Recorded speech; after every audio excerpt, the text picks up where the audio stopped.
Hi students, this is just a quick overview of me explaining the document listed in Module 2 titled Vocabulary for Online Version to Apply. I would print that document, and what I'm going to do is I'm going to bring these up very shortly, and it's printed in Word.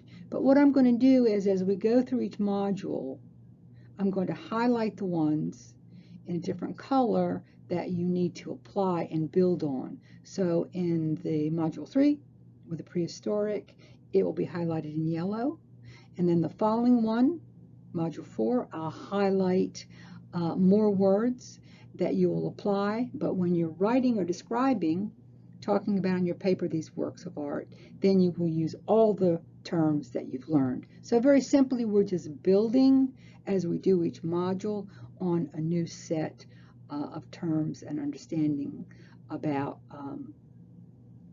the elements of art and design in general.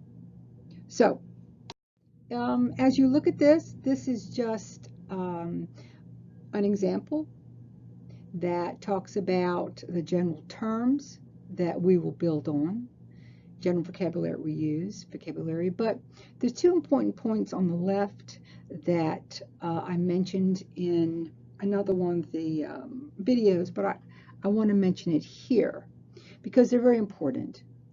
First of all, works of art are actually three things. They're all equally important. Material, the form is elements of art and design, and the content. Content is not subject. Content is the meaning in the work. Most people just say what the subject is. Oh, it's a landscape. But the content, the meaning of the work, is the most important, although there may be a subject. Next, when I talk about fine art, and I'm talking about works that are museums, and I'm including Egyptian work, any ancient civilization, to contemporary works. Works in galleries, high-end galleries, and museums, that become historically important works. What is it that sets them apart from other works, like a Sunday painter? Well, you need to understand what art is. First of all, art does express a feeling or an idea.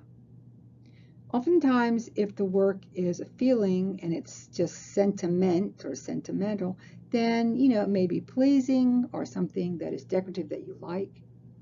But it doesn't do the second definition, which is it reflects the culture it exists in. And that's what we're looking at in this course.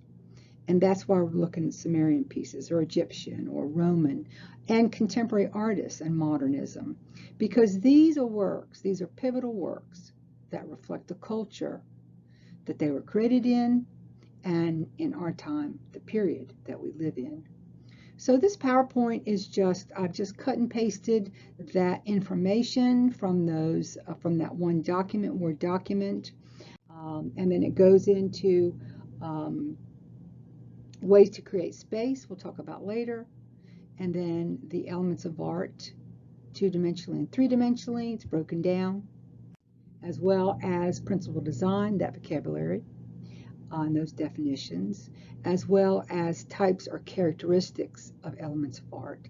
And that can simply mean that a line, there's different types of line, or there's different types of texture. And we'll talk about that, again, as we move through this course. We're going to talk a lot about color theory. And so here's 3 color wheels. Everything is based off the color wheel. And the color wheel at its most basic is 12 colors. Excuse me. Most basic is 6 colors. Your 3 primaries, red, yellow, and blue, and then your secondaries. And when you mix those primaries, you get what? Orange, green, and violet. So that's all color theory is based on that. And so these are some examples we're going to talk about, or you can see when we look at these terms, when we reference color theory or color schemes, monochromatic or complementary, etc. So that's what we need to do as we move forward. And again, in each section, I will highlight the words, the new words that we're learning.